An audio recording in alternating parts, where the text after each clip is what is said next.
revolutionizing medicine with ChatGPT. How ChatGPT is changing the way we think about healthcare. GPT, or Generative Pre-trained Transformer, is a type of artificial intelligence that has the unremarkable ability to generate human-like text. Keep in mind that this technology is currently in the beta testing phase. It is important to note the limitations. The quality of the responses depends on the quality of the prompts the user enters in GPT. The answers are not always correct. The answers are to be created to feel correct to humans. If the user does not know the area in question, then the answer might be incorrect, and the user may not be aware that it is incorrect. If the data entered is biased, then the data expressed by GPT can be biased. As a result, GPT may not be able to answer. One example of how GPT can be used in medicine is the creation of virtual assistants for patients. These assistants can provide personalized recommendations and advice to patients based on their medical history, current symptoms, and other relevant factors. For example, a virtual assistant could suggest over-the-counter medications or home remedies for a patient experiencing a cold or flu, or provide information on managing a chronic condition such as diabetes. Another potential use of GPT in healthcare is in the creation of personalized treatment plans for patients.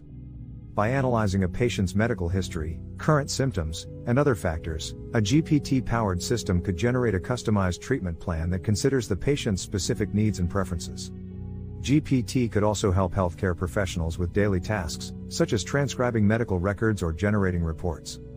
By using GPT to automate these tasks, healthcare professionals could save time and focus on more important tasks, such as caring for patients. For example, a GPT system could be trained to transcribe patient medical records accurately and efficiently, freeing up healthcare professionals to spend more time interacting with patients and providing care. Additionally, it will be important to consider privacy and security concerns when using GPT in healthcare, as sensitive medical information will be involved. Measures such as encryption and secure data storage will be necessary to protect patient privacy and ensure medical data security. Physicians are already using this technology. The most popular example that went viral is on December 13, 2022, Dr. Clifford Sturmer posted on TikTok on using ChatGPT to save time with insurance denials. Get you the care they need. In the video, he asked ChatGPT to write a letter to United Health asking them to approve an echocardiogram on a patient with systemic sclerosis. Make references to supporting scientific literature and list the appropriate articles. It is important to note that he later posted a video telling healthcare providers to check the references that GPT yields. He notes that it is better to cite your own known reference to use with GPT. Overall, GPT has the potential to greatly improve the efficiency and effectiveness of healthcare by providing personalized recommendations and treatment plans to patients and helping healthcare professionals with their daily tasks. While there are challenges to overcome, such as the need for accurate and up-to-date data and concerns about privacy and security, the use of GPT in healthcare holds great promise for the future. Some possible future applications of GPT in healthcare could include using GPT-powered chatbots to provide mental health support to patients, or using GPT to generate personalized exercise and nutrition plans for patients based on their individual needs and goals. GPT could also be used to help healthcare providers with tasks such as scheduling appointments or managing patient records, making the healthcare system more efficient and effective overall.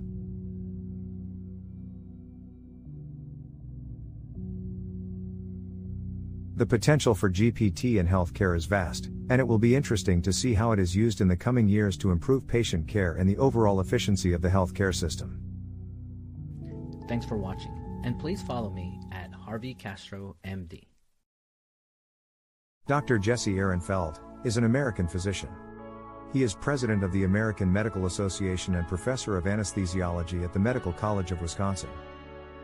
He is also a former speaker of the Massachusetts Medical Society, where he was the youngest officer in the 228-year history of the organization. He is also a former vice president of the Massachusetts Society of Anesthesiologists. The inaugural recipient of the NIH Sexual and Gender Minority Research Award from the NIH Director, Erinfeld, has been recognized for his contributions to advancing health equity. A 2008 recipient of the AMA Foundation Leadership Award, Erinfeld is a researcher in the field of biomedical informatics. Erinfeld's research interests include bioinformatics and the application of information technology to increase quality, reliability, and patient safety. Erinfeld's work has led to the presentation of over 200 abstracts at national/international meetings and the publication of over 175 manuscripts in peer-reviewed journals. He serves as editor-in-chief of the Journal of Medical Systems and is a fellow of the American Medical Informatics Association and the American Society of Anesthesiologists. Welcome, everyone. So honored to have you here. I'm going to put your slides up and then Sure. Well, thanks for having me, Harvey. I want to apologize for everyone. Sorry, we last second had to change link. And then as a result, we're going to need your presentation again, unless you want to just go without it, Doc. It's up to you. Oh, yeah. Give me 1 second. Hold on. I'll be right back.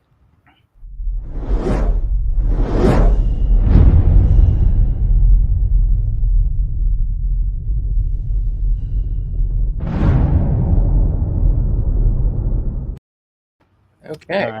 All right, Doc, we're good. He's got it, so we're good. I think we're there. Well, thanks, Harvey, for the introduction. As was mentioned, I'm Jesse Erinfeld. I'm president of the American Medical Association, and I just want to thank everybody for joining today, and Harvey, you for hosting this discussion on AI and the future of healthcare. Thought I'd take a couple of minutes to talk about how the AMA is really working hard to influence how we create new digital tools for medicine, including AI, which is this focus of so much attention recently, and obviously what we're going to talk about today. I think this is such an exciting time. It's also a really hard time. It's a challenging time because we're trying to figure out how do we navigate this new digital world in medicine. And from the perspective of the American Medical Association, physicians have a critical role to play in this endeavor. And without our guidance, our expertise, our knowledge, my prediction is that most digital health innovations are going to fail. They're going to fail in their most basic task of trying to streamline our workflow and improving patient outcomes. So we've got a lot of opportunities in front of us to build a better system, both for patients and physicians. And the AMA is really focused on how do we do that. So why don't we go ahead to the first real slide here. You know, when you look at what are the needs that physicians have when it comes to digital health, they're actually quite simple. And, you can sum up what are the requirements for technology adoption in these kind of 4 questions. The most important question is, does the thing actually work? You know, just as I do for a drug, a biologic, I want to see clinical evidence of efficacy, safety, to weigh the risks and benefits of the tool that I'm trying to use. The second question that physicians ask is it covered? Who's paying for it? You know, if I go out and buy and acquire technology, you know, what's the reimbursement strategy so that I'm not left holding the bag for a new technology that's improving practice or outcomes or patient care? Third is, what happens? Who's accountable if something goes wrong? And this can be a bad outcome that you might anticipate with a technology or an algorithm, but also there are new problems, like what happens if there's a data breach or data leak? And I will say, the less transparency there is about a tool, how it's working, what's going on, the less I'm going to be prepared to counsel my patients about the risks and benefits of using this tool, using this algorithm to make a decision. And when that happens, that means that I can take less ownership if there's a problem. And I will say that the liability issues for algorithm performance, for algorithm output, is increasingly becoming a big issue. We're already seeing federal proposed rules from the federal government to hold physicians solely liable if they rely on the output of an algorithm. And that's problematic.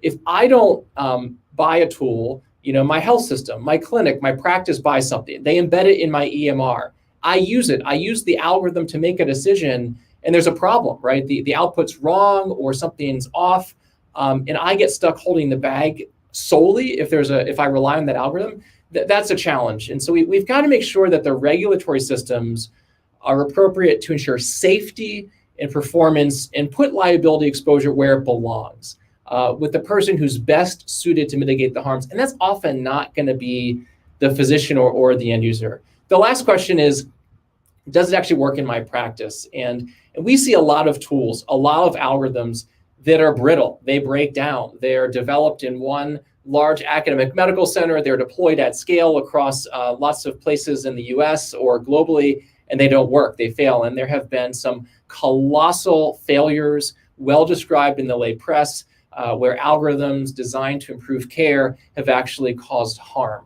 And so that's a challenge often about, the transferability of these tools from one setting to another. There's another question that I think we all also going to be asking, which is, does this new tool actually do something important? Is there a real need, a real gap? Does it actually improve an outcome? Does it improve health equity? And we've seen too many examples, again, of systems that have had biased training data, a failure to imagine other design flaws, where it's caused real harm to patients. And if not addressed at the outset, those can lead to systems that can invisibly and unintentionally reproduce and normalize racial bias, other types of bias in their training sets. We got to apply an equity lens from the beginning of the development stages. Are we including diverse patients in the machine learning, in the testing? Are we deploying these things across lots of different communities? Are we looking for biases in code? If we don't do these things, we're going to have problems crop up. All right, next slide. How does the AMA influence innovation? And this chart shows our work specifically in AI, but it really broadly applies to kind of all of our area around the influence of creation of digital health tools. And as an aside, I want to get this out so I don't forget.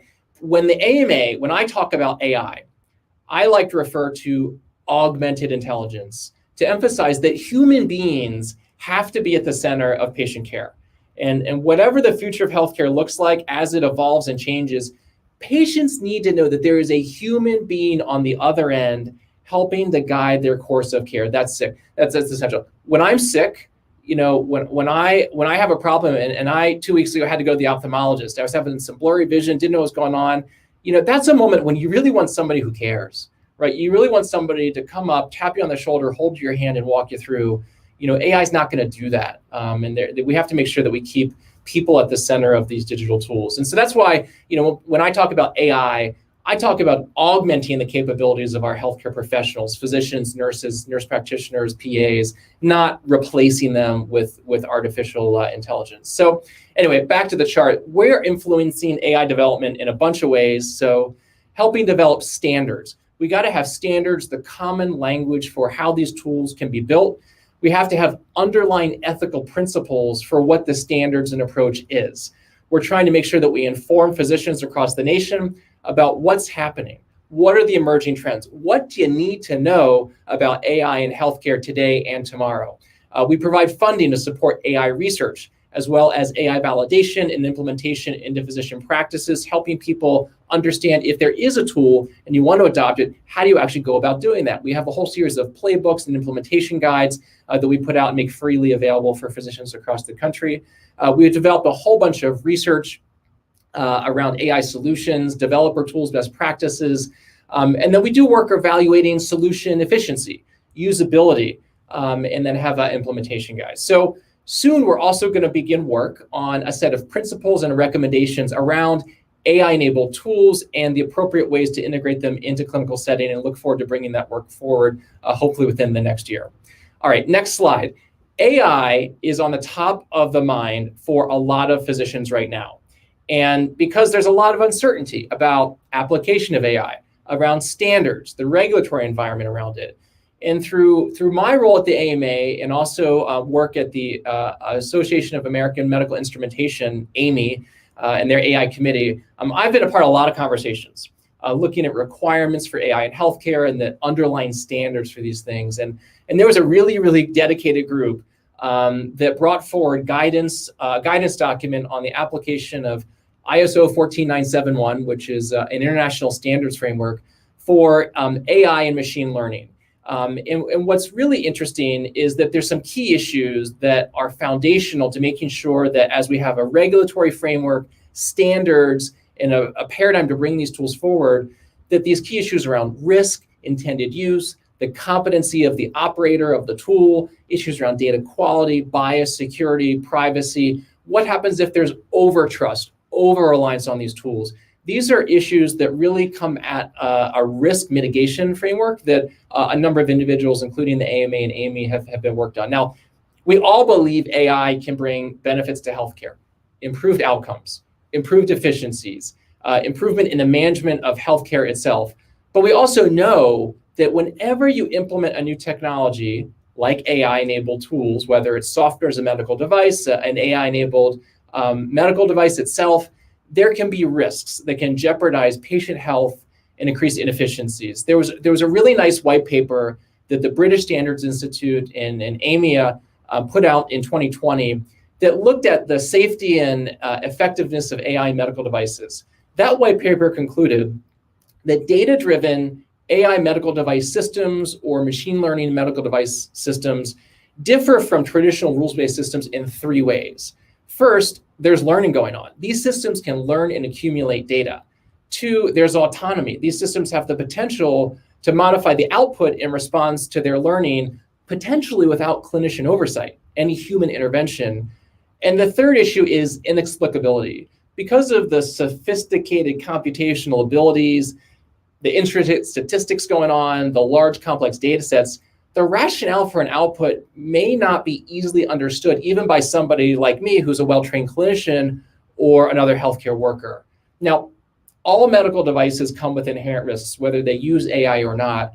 But with regulated products, manufacturers have to demonstrate that their device doesn't pose an unacceptable risk and that the benefits for their intended use outweigh the overall residual problems.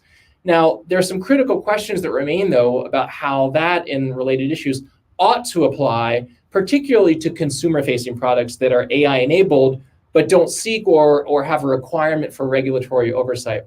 In the AMA's latest survey on physician adoption of digital tools, which we did last fall, we showed that about 1 in 5 physician practices are already using these tools in one form or another, mostly around back-end operations, practice efficiency, sorts of things to streamline operational kinds of stuff. But about twice as many physicians plan to implement these tools in the near future. We've brought together experts from a bunch of specialties to look at their feedback. What we hear loud and clear, and I hear this as I travel the country in my role leading the AMA, AI done right has enormous potential to improve health outcomes. There is enthusiasm about the disruptive innovation that is clinically validated. The concerns I hear over and over and over again are around lack of transparency that interferes with trust. How are these tools designed? How are they validated? And that's an issue that's going to continue to remain for the foreseeable future. All right, the last slide that I've got is, of course, ChatGPT, topic that's on a lot of people's minds. Even the most advanced algorithms and AI-enabled tools cannot diagnose, treat diseases. But that's really the wrong approach and the wrong paradigm. AI is great for the textbook patient solving a narrow clinical question, but it simply can't substitute for judgment, for nuance, for thought. But AI algorithms absolutely can help doctors. And imagine AI tools that seamlessly integrate into the electronic health record, or that provide predictive text for a physician note as I'm going through an encounter. ChatGPT and large language models are only going to become more advanced, but even in their current form can certainly be an important tool to tackle some of the burdensome administrative tasks that we face in medicine today. So to wrap things up, Harvey, and you can take the slides down, physicians are undoubtedly going to face hundreds of choices of AI tools for a given clinical purpose. Despite all the uncertainties out there, what I hear from physicians across the country is immense excitement about the potential for these things. But we clearly have hurdles ahead of us to ensure that these remarkable new tools have and keep the trust of patients. And delighted to be here to talk more with all of our listeners online about whatever they'd like to know. Well, awesome. Thank you for a presentation, and I'll get us started. I agree with you. I always tell my patients it's not just the AI, it's not just the doctor, it's the doctor plus AI that gives us a better experience for both the patients and for the doctor. So I know a lot of doctors are scared that we're going to lose our jobs, that AI is going to take over, but it will never have empathy. It will never have our creativity. Harvey, let me tell you something. Go ahead. Doctors who use AI will replace those who don't. That, in my mind, is very clear. I agree with you 110%. And then I'm going to raise you to another level. Doctors that use it more efficiently than other doctors, AI will have the job over those doctors that are not really using it that But efficiently. it gives us an opportunity to reimagine our workflows. So, let me give you the example of the first FDA autonomous AI enabled medical device. It's the diabetic retinopathy screener. Amazing thing. So, as you know, anybody with diabetes needs an eye exam every year. If you check for diabetic retinopathy and you find it, you treat it, you can prevent blindness. It is so important. Yet there are millions of Americans and millions of people across the globe who do not get a screening eye exam because we don't have enough ophthalmologists. So what can you do? There is now a beautiful little box. It's like this big. You can put it on a corner of your office, Harvey. You can stick it in a retail pharmacy. You can stick it in a grocery store. Somebody with a high school education can plop me in front of it. The pictures it takes are so good of the eyes. The AI is so good at detecting diabetic retinopathy. The company carries malpractice insurance on the device. What does that mean? Well, ophthalmologists suddenly, they can skip hundreds of normal exams, hundreds of screening exams. They can just see the patients who actually have the disease and the problem and treat it. That's a way to scale capacity. That's a way to solve some of the workforce challenges you have in that one space, ophthalmology. But you can imagine what these examples are going to be like across all of medicine. And that's where I think it's really exciting. Oh, I'm kind of jealous. I wish I was young again to start residency. And I know that sounds crazy, but I think there's so much information that I can learn. The average person, the average doctor has to keep up with about every 30 days, medical education doubles. So imagine keeping up with that. But having AI, having that teach us, it's just amazing. I agree with you. And I'll take that to the level what you just said with retinopathy. I sincerely think it's going to change the way we do things. Back in the day, I'm an ER doctor. I would do a quick CAT scan on people that had recurrent kidney stones. And then the doctors were like, no, we can do ultrasounds, we can do x-rays, we can do other things. And so that now changed. My thing is fast forward, instead of getting, your hemoglobin A1C, maybe they're just looking at your retina. Now they're doing different risk managements. Now they're doing things that are going to be a lot easier. And so I think the future of medicine is amazing. I'm going to jump into one of the questions here. Unfortunately, it's not linking right now, but the first one here says, in what ways do you see AI playing a role in medical education, both students, residency, and practicing physicians, Doc? Yeah, I think the whole concept of precision education is starting to bubble up and become a thing. So, there are different needs, right? As I'm a clinician. So, if I've got a panel of patients that are coming to clinic, tomorrow I'm going to be in the operating room. I'm going to see, 8 patients all having surgery.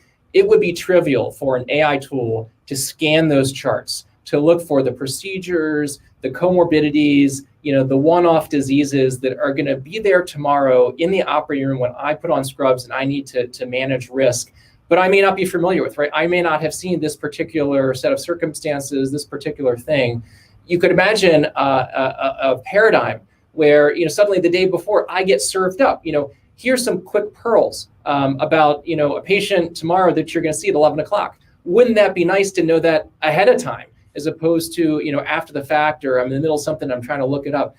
That whole idea of linking sort of education on the fly to the patient, to the needs of the individual clinician, I think is really exciting. And that can go all the way back to, medical school, graduate medical education at the residency level, but even for practicing physicians, I think there's tremendous potential to use these tools in interesting ways. Yeah, this is the question from Ty. It's a little tough, but I'll give it to both of us. It says, I'm curious, how do you think about the balance between human control and computer automation with regards to implementing new AI tools? Well, that's a great question. So let me just give the example of the 737 MAX. So as you know, 2 airliners crashed, tragically.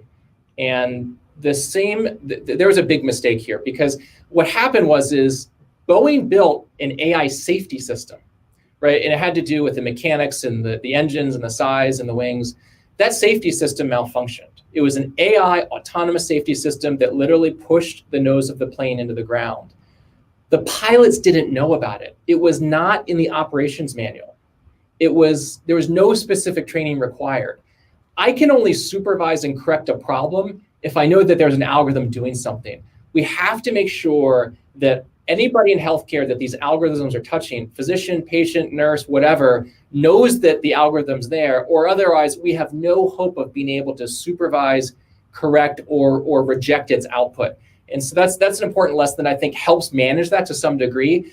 I may not know what the algorithm's doing, but I at least need to know that there's an algorithm there. That is foundational, and something that we should make a baseline requirement. Yeah, I agree.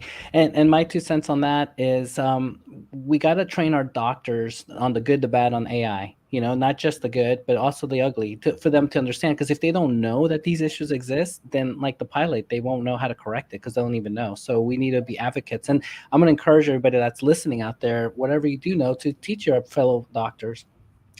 This is a funny question. This is from Sophia Martha.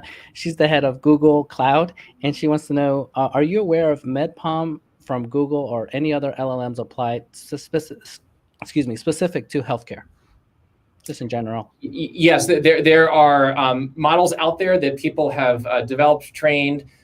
Some are flying under the radar for obvious reasons as companies are trying to bring products into the marketplace, but they absolutely exist. The AMA is doing some interesting work in the development space. We have a tech innovation company called Health 2047.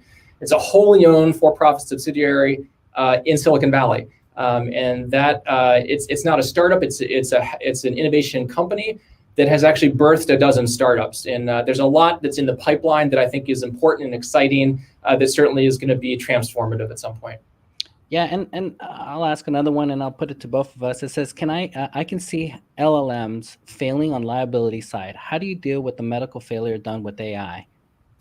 It's all about managing the risk, right? And again, if you're relying on something, you need to understand what you're relying on and the inherent limitations, drawbacks, and risks. And I love how if you log on to OpenAI ChatGPT, there's a disclaimer, right? And that disclaimer didn't always used to be there. It's an important disclaimer. Now people blow by it, but it does tell you, there is false information that you will get back that looks very credible. That's very easy to believe, and so we need to manage that risk and understand what these tools are and what they are not. Yeah.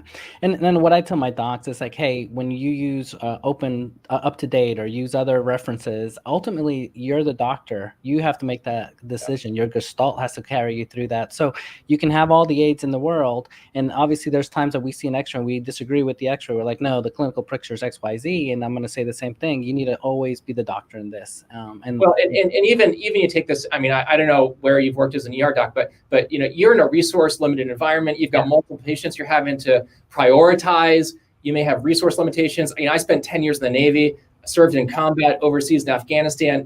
When you have 6 patients in front of you, right, and one, you're making decisions that a machine is just often not going to be able to have the capacity to deal with because of the judgment, the ethics, and the requirements in that moment. But there are certainly other things that these tools will be helpful with. Yeah.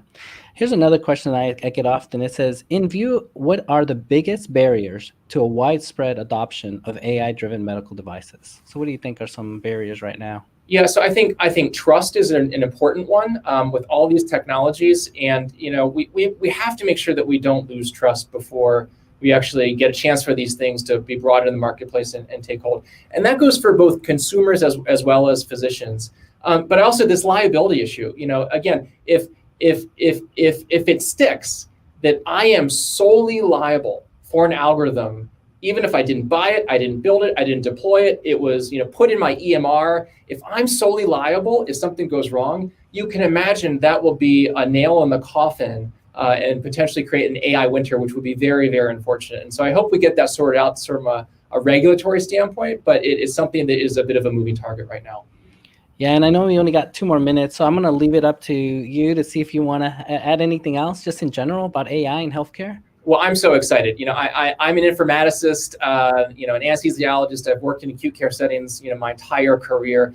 I know that not a day goes by where, I put on scrubs, I go take care of patients, that there aren't subtle signals that I'm missing, right?